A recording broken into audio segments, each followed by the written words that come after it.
चलिए आज की क्लास हम लोग मानचित्र से की क्लास करेंगे, ठीक है।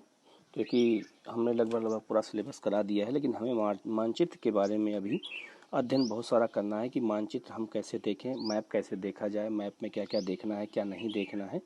तो उसकी सबकी हम चर्चा आज आप लोगों से करेंगे, ठीक है। तो सबसे पहले हम लोग जो मैप आपकी स्क्रीन पे दिख रहा है ये है एशिया का मैप है, ठीक है। क्योंकि बहुत सारा क्वेश्चन आईएएस में जब आता है तो वो मैपिंग से आती है, क्वेश्चन मैपिंग से वो क्वेश्चन आते हैं और वो गलत भी हो जाते हैं लोगों के, क्योंकि मैपिंग दिमाग में होती नहीं। और जब मैपिंग दिमाग में नहीं होती है तब तो क्वेश्चन स्वाभाविक गलत हो जाएगा। और ज्योग्राफी के और भी कई पार्ट आपको याद नहीं रहेंगे कि वो कैसे याद करने हैं, ठीक है। तो मैंने कोशिश किया है कि विश्व के हर मैप को मैं आपको आज कोशिश करता हूँ बताने के लिए, जिससे आपको ये पता रहे कि हमें कैसे इसको पढ़ना है, क्या कैसे इसको देखना है और कैसे इसको हमें समझने का प्रयास करना है, ठीक है ना। तो सबसे पहले हम बात करेंगे एशिया के मैप की। आपके स्क्रीन पर एशिया का मैप ये आपको बना हुआ है। याद रखना एशिया का पूरे एशिया में लगभग 54 से 55 देश हैं जो मिलकर के एशिया कहलाते हैं, ठीक है। और यहाँ पर यूराल पर्वत है, और यहाँ पर ये यूराल पर्वत है, यहाँ कॉकेसस पर्वत है जो यूरोप को एशिया से अलग करता है, ठीक है। यहाँ कॉकेसस पर्वत और यहाँ पर यूराल पर्वत, ये दोनों मिल करके एशिया को अलग करते हैं, यूरोप से अलग करते हैं, ठीक है। इधर इधर जो है कैस्पियन सागर है और इधर काला सागर है। तो ये इधर का क्षेत्र यूरोप हो गया और ये पूरा क्षेत्र जो है ये क्या हो गया, ये एशिया हो गया, ठीक है। एशिया को राजनीतिक रूप से अलग अलग क्षेत्रों में बांटा गया है। पहले हम उसकी चर्चा कर लेते हैं, फिर हम आगे बढ़ते हैं कि एशिया को अलग अलग क्षेत्रों में कैसे बांटा गया है, ठीक है।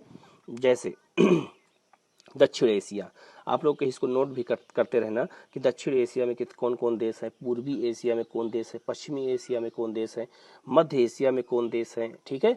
और फिर इसके बाद उत्तरी एशिया में कौन देश है, मैं सबकी, और दक्षिण पूर्व एशिया में कौन कौन देश है, तो सबकी मैं चर्चा आप लोगों से यहाँ करूँगा। आप लोगों का काम क्या है उसको नोट कर लेना। मैं यहाँ लिखा नहीं हूँ, ठीक है। तो आपका काम है नोट करना, और नोट करने के बाद आप उसको जो है अच्छे से उसको याद करना पड़ेगा आपको, लेकिन मैं यहाँ समझाऊंगा कैसे आपको नोट करना है, ठीक है। जैसे सबसे पहले दक्षिण एशिया डालना, आप लोग हेडिंग डाल लेना कि एक अपना कॉपी बना लेना, उसमें लिखना कि दक्षिण एशिया में कौन कौन देश आते हैं, ठीक है। तो दक्षिण एशिया में कौन कौन देश आते हैं मैं नाम लिख रहा हूँ। जैसे भारत, देखो ये बिल्कुल जैसे पहले मैं समझा देता हूँ। जैसे ये दिशा है, ये अगर दिशा बनी है ऐसे, ठीक है। तो ये हो गया आपका नॉर्थ, ये हो गया साउथ, ये हो गया ईस्ट, ये हो गया वेस्ट हो गया, और ये हो गया नॉर्थ, ये हो गया दक्षिण पूर्व एशिया, और ये हो गया आपका क्या, पूर्वी एशिया, और ये है आपका मध्य एशिया, ये मिडिल में है तो ये मध्य एशिया। तो अलग अलग दिशाओं के अनुसार एशिया महाद्वीप को बांटा गया है, ठीक है ना। महाद्वीप को जो बांटा गया है वो कैसे बांटा गया है, तो याद रखना वो बांटा गया है आपका महाद्वीपों के अनुसार, ठीक है, वो दिशाओं के अनुसार बांटा गया है, ठीक है। तो सबसे पहले जो आपका आता है वो है दक्षिण एशिया। तो दक्षिण एशिया में कौन कौन देश आते हैं, ये बंटवारा हुआ है दिशा के अनुसार बटा हुआ है, इसमें कोई देश और शामिल नहीं हो सकता है। अगर कोई देश अगर बट गया है तो वो बट ही गया है, अब उसके अलावा और कोई देश एंट्री नहीं हो सकती है। मत समझना कि वो करंट अफेयर में कभी वो मान लो चाइना जो है यहाँ पे है, तो चाइना अगर पूर्वी एशिया का देश है तो कभी भविष्य में दक्षिण एशिया का देश हो जाए, ऐसा नहीं हो सकता है। क्योंकि दिशाएं तो कन्फर्म है, तो वो चेंज नहीं होगा, ठीक है ना। तो ये बहुत जरूरी है जानना कि दक्षिण एशिया के देश किसे कहते हैं, पूर्वी एशिया के देश किसे कहते हैं, पश्चिमी एशिया के देश किसे कहते हैं, ये बहुत जरूरी है जानना, ठीक है। तो सबसे पहले आप लोग नोट करना दक्षिण एशिया के देश किसे कहते हैं। दक्षिण एशिया में कौन कौन देश आते हैं, दक्षिण एशियन देश आते हैं जैसे Bharat number 1, Pakistan number 2, Nepal number 3, Bhutan number 4, Bangladesh number 5, Sri Lanka number 6 और मालदीव एक देश है नंबर 7। यही 7 देश मिलकर के ये दक्षिण एशिया के देश कहलाते हैं, और उनको हिमालय अलग कर देता है ऐसे, ठीक है, ये ऐसे। म्यांमार इसमें नहीं होगा बेटा, याद रखना म्यांमार नहीं होगा, ठीक है। तो दक्षिण एशिया को हिमालय ही उसको क्या करता है, एक अलग भौगोलिक रूप दे देता है। तो हिमालय पूरे एशिया से जो है क्या करता है, भारत, ये पूरे भारत को और आसपास के पड़ोसी देशों को पूरे एशिया से अलग कर देता है, और इस पूरे एरिया को हम दक्षिण एशिया नाम देते हैं। तो दक्षिण एशिया में 7 देश हैं, ये आपको याद रखना बेहद जरूरी है, ठीक है ना। दूसरा जो एशिया है वो है पूर्वी एशिया। पूर्वी एशिया में कौन कौन देश आते हैं, तो पूर्वी एशिया में कौन कौन देश आते हैं, तो उसमें नंबर 1 पर है चाइना, नंबर 1 पर नंबर 2 पर है आपका उत्तरी कोरिया। नोट करते रहना आप लोग, कहीं नोट कर लेना इसको और बार बार इसको पढ़ते रहना, और वीडियो भी आपके पास रहेगा, PDF भी रहेगा तो आपको याद रहेगा, ठीक है। तो पूर्वी एशिया में सबसे पहले चाइना है, फिर उत्तरी कोरिया है, फिर दक्षिणी कोरिया है, फिर जापान है और फिर ताइवान है, ठीक है। तो कितने देश हो गए? 1 2 3 4 और 5। ये 5 देश पूर्वी एशिया में आते हैं, ठीक है ना, ईस्ट एशिया कहलाते हैं। जब कभी आप IR पढ़ेंगे, आप वर्ल्ड ज्योग्राफी पढ़ेंगे और कुछ भी पढ़ेंगे आप, तो या करंट अफेयर पढ़ेंगे, तो इन सब देशों के ऐसे ही नाम आते हैं कि पूर्वी एशिया के देश में ये हो गया, पश्चिमी एशिया के इस देश में। लेकिन अब जो हमें देश ही नहीं पता है तो हमारा क्वेश्चन क्या हो जाएगा? गलत हो जाएगा ना। तो इसलिए हमें जानकारी बेहद जरूरी है कि कौन सा देश किस एरिया में है, ठीक है। तो पूर्वी एशिया हो गया। इसके बाद में है उत्तरी एशिया। तो उत्तरी एशिया में 2 देश आते हैं। एक देश है आपका ये साइबेरिया, रूस का जो साइबेरिया है वो, और मंगोलिया, ये दोनों देश उत्तरी एशिया में आते हैं, नॉर्थ एशिया में आते हैं, ठीक है ना, ये नोट कर लेना। इसके बाद दक्षिण पूर्व एशिया। दक्षिण पूर्व एशिया लिखना वहां पे कापी में कि दक्षिण पूर्व एशिया के देश किसे कहते हैं, ठीक है ना। दक्षिण पूर्व एशिया के देश किसे कहते हैं? तो दक्षिण पूर्व एशिया के देश में जो है कौन कौन देश आते हैं, क्योंकि वो दक्षिण पूर्व क्या है, वो दिशाओं के अनुसार बटा हुआ है, तो इसलिए हमें जानना बेहद जरूरी है कि दक्षिण पूर्व एशिया के कौन कौन देश इसमें शामिल होते हैं, ठीक है ना। तो दक्षिण पूर्व एशिया के कौन कौन देश इसमें शामिल होते हैं ये जानना बेहद जरूरी है कि दक्षिण एशिया में जो है क्या किस एरिया को कहा जाता है। तो दक्षिण एशिया आपका ये वाला एरिया है, ये पूरा एरिया दक्षिण एशिया कहलाता है, ठीक है ना। अभी मैंने बताया दक्षिण पूर्व एशिया कहलाता है, क्योंकि दक्षिण पूर्व में है, ये दक्षिण में है, ये पूर्व में है, तो ये दक्षिण पूर्व एशिया हो गया। तो दक्षिण पूर्व एशिया में कौन कौन देश आते हैं? तो इसमें 10 देश आते हैं, जिनको हम आसियान के देश भी कहते हैं, ठीक है ना। दक्षिण पूर्व एशिया को हम आसियान के देश भी कहते हैं। तो 10 देश कौन कौन से हैं? तो पहला है म्यांमार, नंबर 1 लिखना। नंबर दूसरा है लाओस, तीसरा है कंबोडिया, थाईलैंड, चौथा है कंबोडिया, पांचवा है वियतनाम, 6 नंबर पर है जो है फिलीपींस, ठीक है, 7 नंबर पर ब्रुनोई, 8 नंबर पर मलेशिया, 9 नंबर पर इंडोनेशिया, ठीक है, 9 नंबर पर इंडोनेशिया, और 10 नंबर पर आपका है सिंगापुर, ठीक है, सिंगापुर। तो 10 देश मिलकर के क्या कहलाते हैं? दक्षिण पूर्व एशिया। इन्हें हम आसियान कंट्री के नाम से जानते हैं। ये पूरा क्षेत्र दक्षिण पूर्व एशिया के नाम से जाना जाता है, ठीक है ना। भारत के साथ इसके अच्छे संबंध भी हैं और हमारा कल्चर वहाँ के कल्चर से मैच भी खाता है। यहाँ भी तमिल भाषा बोली जाती है, तेलुगु बोली जाती है, यहाँ बौद्ध धर्म का केंद्र है, ठीक है। तो ये दक्षिण पूर्व एशिया हो गया, इसको आप नोट करना। इसके बाद अगला ये जो एशिया है वो कौन एशिया है? तो अगला एशिया है आपका, पहले हम बात करेंगे मध्य Asia, middle Asia. Middle Asia किसे कहते हैं? तो मिडिल एशिया में 5 देश आते हैं, ठीक है ना बेटा। 5 देश कौन कौन से आते हैं? तो पहला है कजाकिस्तान, दूसरा है उज्बेकिस्तान, तीसरा है किर्गिस्तान, चौथा है तजाकिस्तान और पांचवा है तुर्कमेनिस्तान। तो ये पांचों जो तान है, पांचों जो देश हैं, इनको हम बोलते हैं क्या? मध्य एशिया, ठीक है। ये मध्य एशिया कंट्री में शामिल हैं, इसको आप लोगों को याद करना है, ठीक है ना। फिर से मैं बोल देता हूँ कौन कौन देश हैं। तो पहला कौन देश है इसमें, मैं फिर से इसको बोल देता हूँ जिससे आपको याद रहे।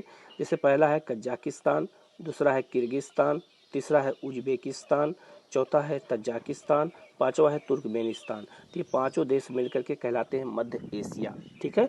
और बाकी जितने देश बचे हैं वो कहलाते हैं, वो कौन से देश आते हैं? पश्चिमी एशिया। अब आप लोग डालेंगे हेडिंग पश्चिमी एशिया, ठीक है।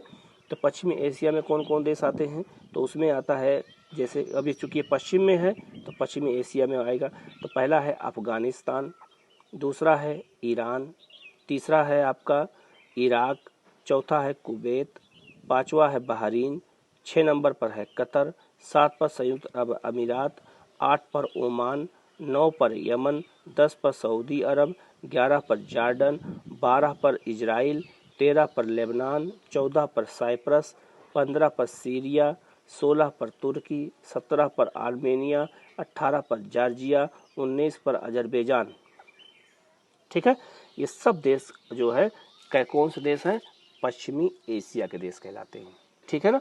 इनको आप लोगों को नोट कर लेना है। ये पूरा जो देश, ये पूरी जो कंट्रियां हैं, इन पूरे देश को हम पश्चिमी एशिया के देश कहते हैं, ठीक है। अब याद रहेगा सबको। नोट कर लेना। अब एशिया के बारे में आपको कई चीज़ें मालूम चली होंगी कि एशिया को कितने भागों में बांटा गया है, ठीक है ना। तो उनको हम अलग अलग क्षेत्रों में बांटते हैं और अलग इसीलिए हम उनको पढ़ते हैं। और आप लोगों को ये जानना बेहद ज़रूरी भी है कि किस एरिया में, किस दिशा में कौन कौन से देश शामिल हैं, ठीक है। दूसरा चीज़ यहाँ पे बताने लायक जो चीज़ है वो है आपका यहाँ पे दक्षिण चीन सागर लिखा हुआ है। दक्षिण चीन सागर विश्व का सबसे बड़ा सागर माना जाता है, ठीक है ना। ये सबसे बड़ा सागर है पूरे विश्व का। और विश्व का सबसे बड़ा महासागर कौन है, तो प्रशांत महासागर है। ये आपको पता चल गया होगा, ठीक है। तो आप लोग ये पूरा पढ़ लीजिएगा। एक चीज़ यहाँ याद रखना, एग्जाम में पूछा जाता है कि जैसे एक कैस्पियन सागर दिया हुआ है, तो कैस्पियन सागर विश्व की सबसे बड़ी लवणीय झील मानी जाती है। तो एग्जाम में पूछता है कि कैस्पियन सागर से किन किन देशों की सीमाएं लगती हैं। तो कहीं नोट कर लेना, कैस्पियन सागर से किन किन देशों की सीमाएं लगती हैं। उसमें नंबर 1 पर है ईरान, नोट कर लेना, नंबर 1 पर ईरान, नंबर 2 पर तुर्कमेनिस्तान, नंबर 3 पर कजाकिस्तान, नंबर 4 पर रसिया, नंबर 5 पर अजरबैजान, ठीक है। ये 5 देश हैं जिनकी सीमा कैस्पियन सागर से लगती है। ये क्वेश्चन कई बार आया भी है, तो आप लोग इसको अच्छे से याद कर रखना कि कैस्पियन सागर से किन किन देशों की सीमाएं लगती हैं, ठीक है ना, याद रहेगा सबको। आगे बढ़ते हैं हम लोग, ठीक है ना। अभी एशिया के बारे में आपको पता चल गया है, कुछ और एशिया के बारे में बताऊंगा, अभी मैं आगे बढ़ रहा हूँ, ठीक है ना। लेकिन आपको ये दिशाओं किस दिशा में कौन सा एशिया है, ये आप किस देश कौन सा देश किस क्षेत्र में आता है, ये चीज़ आपको जानना बेटा बहुत ज़रूरी है। तो इसलिए आप लोग इसको अच्छे से पढ़िएगा और कहीं कोई डाउट होगा तो फिर आप पूछ सकते हैं, ठीक है। भारत हमारा किस एशिया में आता है, तो भारत हमारा दक्षिण एशिया में आता है, ये बात याद रखना। एक तरफ बंगाल खाड़ी है, एक तरफ अरब सागर है और इधर हिंद महासागर है, ठीक है। साउथ में श्रीलंका, मालदीव 2 पड़ोसी देश जलीय हैं जिनकी जलीय सीमा लगती है, बाकी सब स्थलीय सीमा से लगा हुआ क्षेत्र है, ठीक है। तो भारत के बारे में मैंने पहले भी बता रखा हूँ मैं, तो आप लोग इसको याद रखिएगा, मैपिंग में इसको बहुत ज़रूरी है, ठीक है ना। आगे बढ़ते हैं हम लोग, और आगे आता है ये देखिए कुछ और देशों के नाम है। सऊदी अरब का ये पश्चिमी एशिया का क्षेत्र है, यहाँ पे कुछ बताना है आप लोगों को। जैसे यहाँ देखो लिखा है ईरान की खाड़ी लिखा है, तो ईरान की खाड़ी को हम लोग बोलते हैं फारस की खाड़ी बोलते हैं, ठीक है। तो फारस की जो खाड़ी है इसको इसीलिए इसको हम बोलते हैं गल्फ कंट्री, खाड़ी के देश। या जो इस फारस की खाड़ी से जिन जिन देशों की सीमाएं लगी हुई हैं उन देशों को हम क्या बोलते हैं, गल्फ कंट्री बोलते हैं। गल्फ मतलब भी खाड़ी होता है या खाड़ी के देश बोलते हैं। जब आप कभी आईआर पढ़ेंगे तो आपको बार बार खाड़ी के देश नाम आएगा, तो आपको याद रखना पड़ेगा कि खाड़ी के देश क्या है। जैसे अभी देखा होगा कभी कभी आता है न्यूज़ में कि खाड़ी संकट, तो खाड़ी संकट क्या है, ठीक है। तो यहाँ इस क्षेत्र में पेट्रोलियम का उत्पादन बहुत ज़्यादा होता है, इस क्षेत्र में पेट्रोलियम का उत्पादन बहुत ज़्यादा होता है। और जब पेट्रोल ज़्यादा होगा इस क्षेत्र में तो जाहिर सी बात है संघर्ष होना स्वाभाविक है, और संघर्ष है। यहाँ अमेरिका भी पेट्रोल की खोज कर रहा है, ईरान भी कर रहा है, सऊदी अरब भी कर रहा है, बहरीन, तो सब देश कर रहे हैं। तो इसलिए इन देश में तेल की लड़ाई बहुत ज़्यादा है। तो पूछा जाता है एग्जाम में, जैसे आ जाएगा कि जैसे पूछा जाएगा आपसे कि जो है ये क्या कहते हैं, खाड़ी के देश किसे कहते हैं, तो खाड़ी देश कौन कौन से आते हैं ये नोट कर लेना। जैसे है खाड़ी देश में कौन कौन आते हैं, कहीं लिख लेना फारस की खाड़ी के देश या खाड़ी के देश, ठीक है। या इंग्लिश में अगर लिखना चाहो तो आप लिख सकते हो गल्फ कंट्री। तो गल्फ कंट्री में कौन कौन देश आते हैं, तो उसमें नंबर 1 पर है ईरान, ठीक है। नंबर 2 पर है इराक, नोट कर लेना। नंबर 3 पर सऊदी अरब है, नंबर 3 पर। नंबर 4 पर है आपका कुवैत है, नंबर 5 पर बहरीन है, नंबर 6 पे कतर है, नंबर 7 पर जो है आपका संयुक्त अरब अमीरात है, ठीक है। तो ये 7 देश मिल करके जिनकी सीमाएं फारस की खाड़ी से लगती हैं उनको हम क्या बोलते हैं, उनको हम बोलते हैं खाड़ी के देश बोलते हैं बेटा, ठीक है ना। ये बात याद रखना। इसके बाद में यहाँ पर एक मैप बना है इजराइल का। इजराइल के बारे में कई लोग हैं कंफ्यूज हो जाते हैं कि इजराइल के बारे में कैसे जाने। तो इजराइल का देश देखो यहाँ है, उसको मैंने यहाँ मैप पे शॉर्ट फॉर्म में दिखाया गया। इजराइल यहाँ पे है, ये देखो इजराइल लिखा है। इसकी राजधानी यरूशलेम है, ठीक है ना। और यरूशलेम 3 धर्मों का केंद्र है, यहूदियों का, इस्लाम का और ईसाइयों का भी, ठीक है। ईसा मसीह का जन्म यहीं पे हुआ था।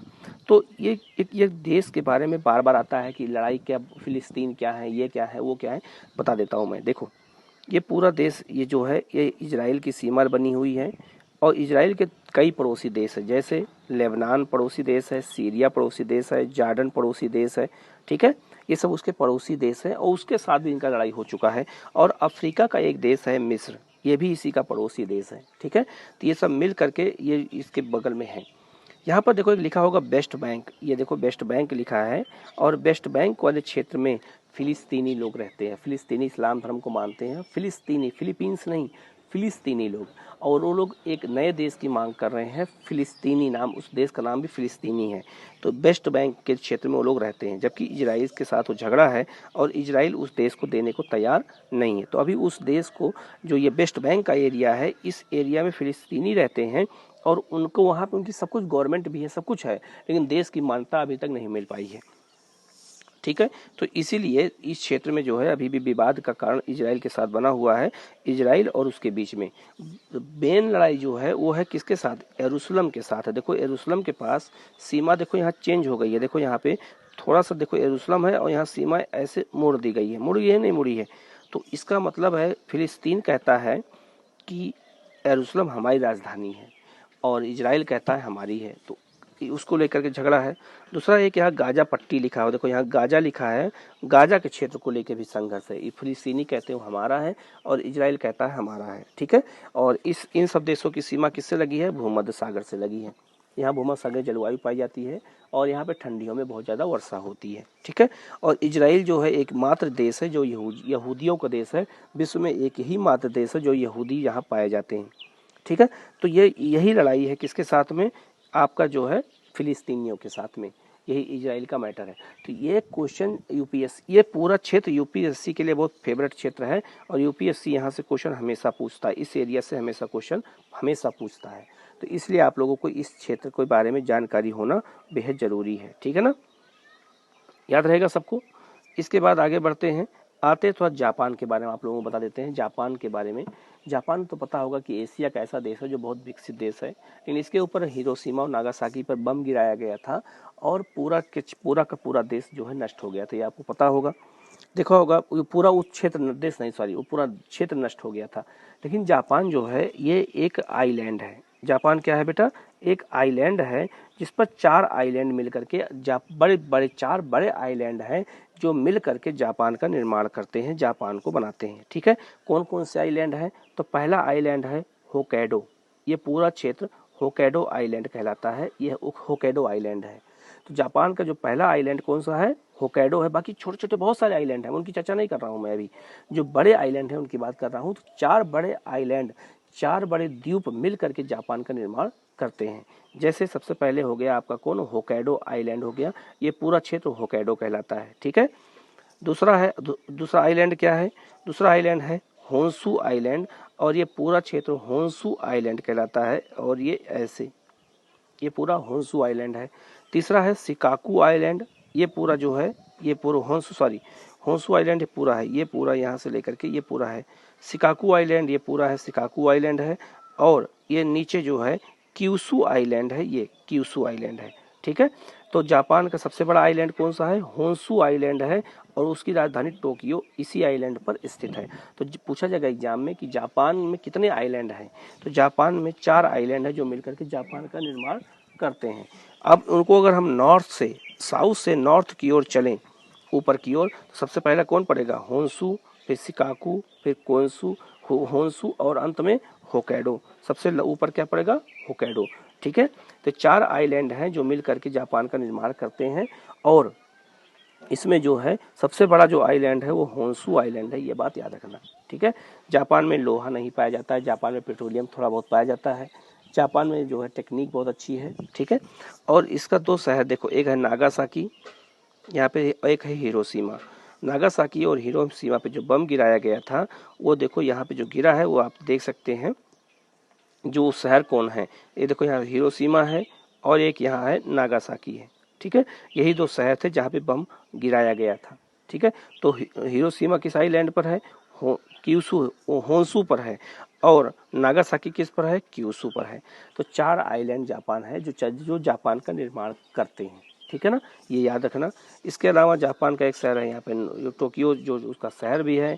एक यहाँ कावासाकी गाड़ी आती थी, देखा होगा हमारे यहाँ। तो कावासाकी जापान कंपनी थी जो यहाँ पे कावासाकी लेके आई थी, तो कावासाकी शहर में उसका निर्माण हुआ था, इसीलिए वो कावासाकी उसका नाम रखा गया था। यहाँ देखो कावासाकी है, यहाँ योकोहामा है। ठीक है, यहाँ क्योटो शहर है, क्योटो प्रोटोकॉल भी हुआ था जो। ठीक है, तो ये सब शहर मिल करके जो है जापान का निर्माण करते हैं। ठीक है ना बेटा। अभी इनको सबको आपको याद